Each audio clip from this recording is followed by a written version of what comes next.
నంద్యాల పట్టణంలోని రైతు బజార్ను జిల్లా కలెక్టర్ రాజకుమారి ఆకస్మికంగా తనిఖీ చేశారు. రైతులతో మాట్లాడి సమస్యలు అడిగి తెలుసుకున్నారు. నంద్యాల పట్టణంలోని రైతు బజార్ కేంద్రాన్ని జిల్లా కలెక్టర్ రాజకుమారి ఆకస్మికంగా తనిఖీ చేశారు. కూరగాయలు విక్రయిస్తున్న రైతులతో మాట్లాడి సమస్యలు తెలుసుకున్నారు.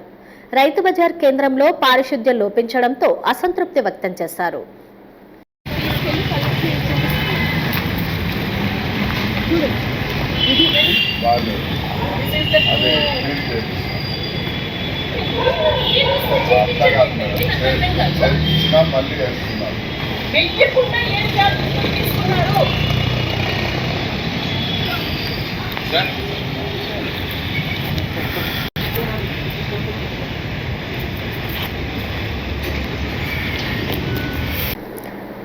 జిల్లాలో రైతులకు మెరుగైన మార్కెట్ సదుపాయాలు కల్పించడం, వినియోగదారులకు నాణ్యమైన కూరగాయలు అందుబాటులో ఉంచడం లక్ష్యంగా నిర్దేశించుకోవాలని జిల్లా కలెక్టర్ రాజకుమారి మార్కెటింగ్ ఏడీ ఎస్టేట్ అధికారులను ఆదేశించారు.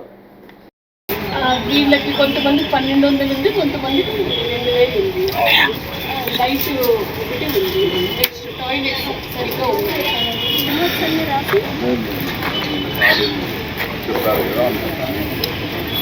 ఈ ఎస్టేట్ ఆఫీస్ ఉద్యోగం అదే. ఇక్కడ వచ్చిన వాళ్ళకి మంచి నీళ్ళు ఇస్తాం, టాయిలెట్స్ క్లీన్గా పెట్టాము, మిగిలిపోయిన వస్తువులు వెళ్ళినారు, ఎక్కడ ఫెసిలిటీ చూపించాము. ఆ పేజీలు రోజుకి బయోడైజెస్ట్ పెట్టారు. 24 గంటల్లో మాన్యూర్ అదే కదా మీరు చూడాల్సింది.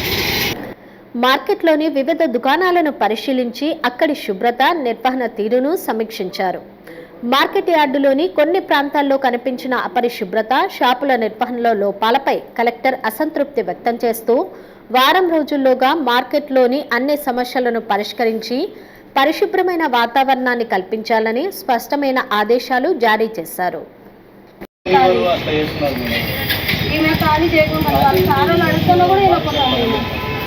నేను గేట్ కట్టుకుంటా ఖాళీ పెట్టాను, ఆమె ముందుకు తిరుక్కుంటాను. ఏమన్నా అంటే స్టేషన్ ఈ లైన్ మొత్తం అక్కడ 6 నుంచి 2 వరకు.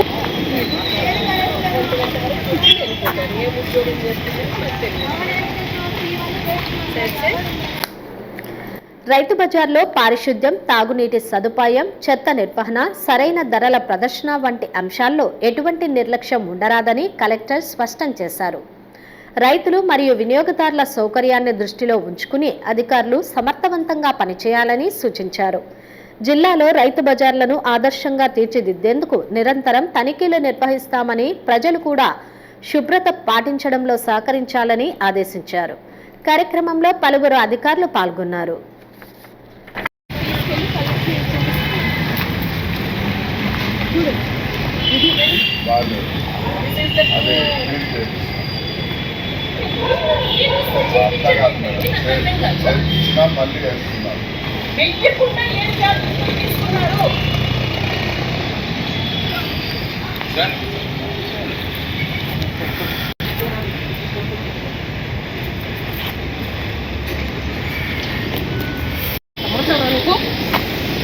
మోడల్ రైతు బజార్లో చూపించకపోతే జిల్లా నుంచి గెంటేస్తాను. నా సంగతి తెలియదు.